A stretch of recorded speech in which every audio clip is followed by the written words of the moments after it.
To what I was saying. Could be us. Hey, what's going on everybody? It's Mobby from Tech Mob, and today I'm bringing you a complete guide how to install Mac OS on your computer with any AMD processor. I've broken this guide into 4 different parts. First one is the USB installer part, which I already made a separate video for. The second part is the BIOS configuration. The third is the Mac OS installation itself. And the fourth part is actually configuring your bootloader so it works properly and you can boot up from the hard drive. So let's get started with the first part.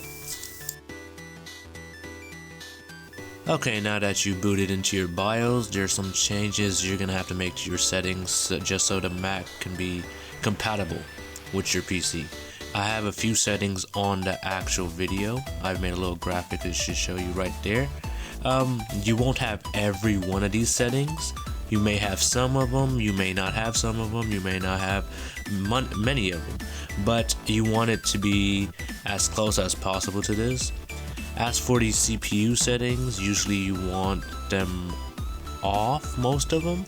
I turn any C6 state that saves power or anything like that off just in the beginning. After I do install my Mac, I usually turn it on.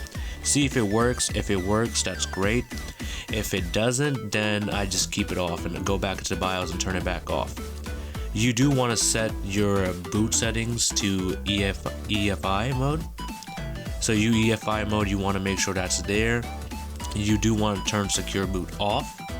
It messes with the Mac systems. You do want to have CSM on.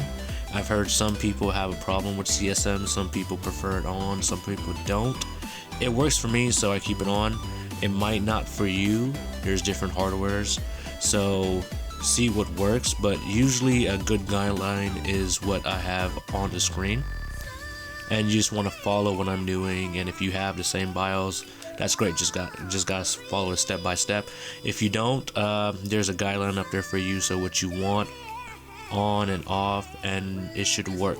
If you have any questions or any concerns, you can put them in the comments. I always look at it and answer them, so that's always helpful. Or you can just message me on Discord or Reddit.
Okay, now that you've configured your BIOS, now comes to the part where you install the Mac OS itself. So go ahead, just reboot and hit F12 for boot menu. It might be different on your motherboard, but for me it's F12. You want to find the USB installer disk. So for my instance, it's the SanDisk Cruiser Glide 2.01. You want to enter it in UEFI mode if possible. Wait for it to boot up, and you want to boot to the actual installer. So that's the first one. It's going to say AMD HSXS, I believe. I'm not too sure exactly the name, but that's the first one's usually always the installer. So just go ahead, boot from that. It might take some time. The first time it's just loading everything up. Now all you gotta do is just wait pretty much, and as soon as it's done processing everything in the background, it will load up to the Apple screen.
Okay, now if you made it to this welcome screen, that means everything you've done before is great, it's working out. Go ahead and select your language and hit continue. Sometimes it takes a little bit of time, but just let it load. After it loads up, we want to go to utilities on the top, go to disk utility, let that load up. After that loads up, you want to select your hard drive wherever you want to install the Mac OS on. After you select your hard drive, go ahead and hit erase. You want to hit erase, give it a name, and you want to make sure it's Mac OS S Extended Journal. Okay, once you click that, go ahead and hit erase. Sometimes there's a bug where it says error. Just go ahead and go back and erase it again. You don't have to restart or anything, just erase it and it'll work the second time. Go ahead, hit next, next again, accept the terms and conditions. Now you want to install, click on the hard drive you want to install it on and just click install. It takes 20 minutes sometimes, but go ahead and install it. I'm not doing it because I've already done it. After it's done installing, it's going to restart your computer. You're going to boot back to the USB installer just like last time we did it. So after you boot up, same thing, you're going to get that welcome screen again. Select your language, hit continue. Still going to be a little laggy, so don't worry about that yet. Hit continue. Then what we're going to do is going to go to utilities again. Instead of going to disk utility, what we're going to do is go to terminal. Wait for terminal to load up, and then you're going to type in a command. So you want to click on terminal, and after you click on terminal, what you want to do is you want to type in XLNC. No space, just that command. After you do that, it should get bigger. You should get this little graphic interface. It's going to say made by XLNC. It's a post install for AMD systems, so it can make the Mac OS work with the actual processor. You want to go ahead and hit 1 after you get to the screen. So just go ahead, type 1 and press enter. After you type in 1 and enter, it's gonna give you different options. After you get those different options, what you wanna do is press 2. 2 is for the post install. So as you can see, I'm about to type in 1 now. So at this screen, you wanna type in 2. After you press 2, you want to hit enter as well. You don't have to worry about any other options. You don't have to do any other options later either. What we're going to do is we're going to configure the Mac after in the fourth part of this video. So hit 2, then press enter. It's going to give you this option, type in your hard drive name. So for mine, since I installed on Ryzen is my hard drive name. So I'm just going to type in RYZEN and just press enter. Sometimes there's a bug where if you have capital and lowercase letters, or you have a space between your hard drive name, it'll say invalid hard drive. So go ahead, just go back to disk utility and rename the hard drive. It's really easy, just disk utility and rename it. Just click on a name and you can rename it just like that.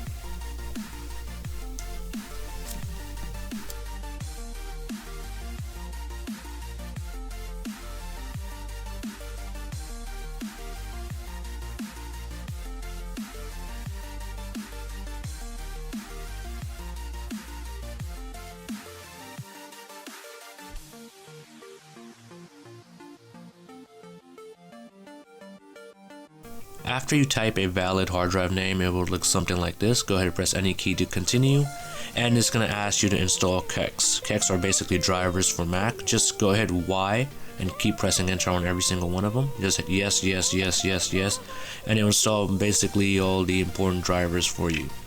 After you get back to this screen, all you want to do is press R, so you can restart the computer. You don't have to worry about the NVIDIA drivers at this moment in time or anything like that.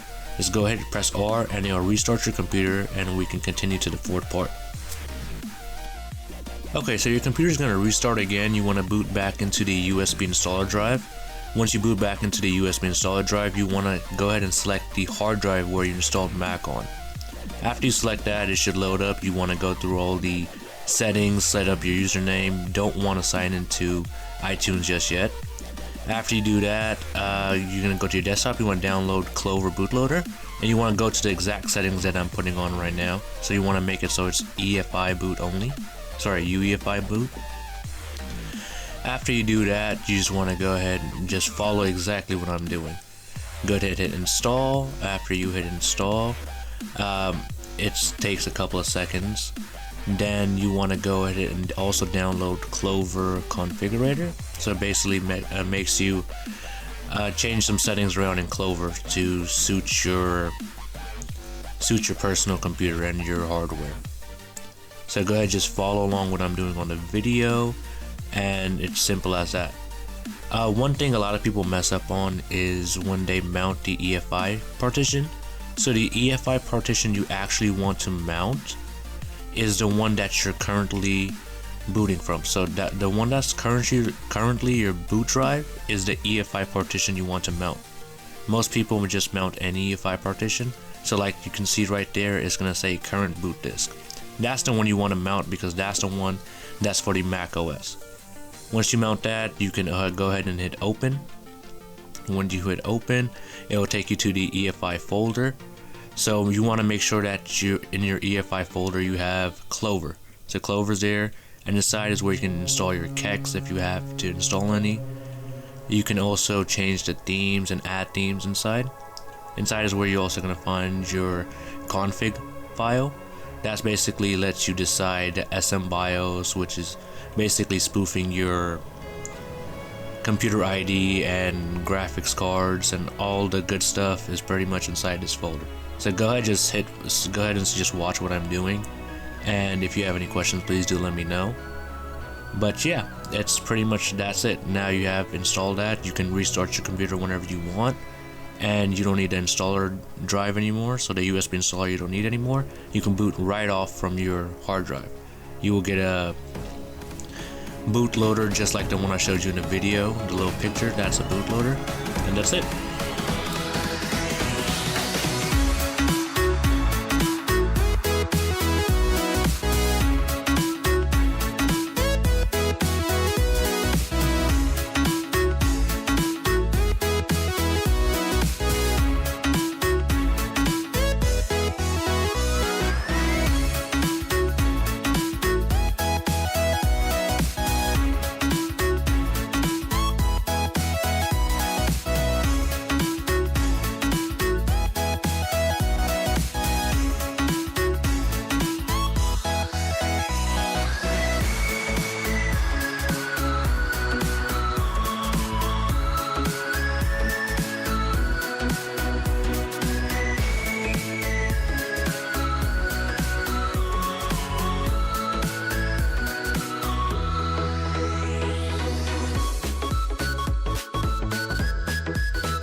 Summer in the hills, those hazy days I do remember.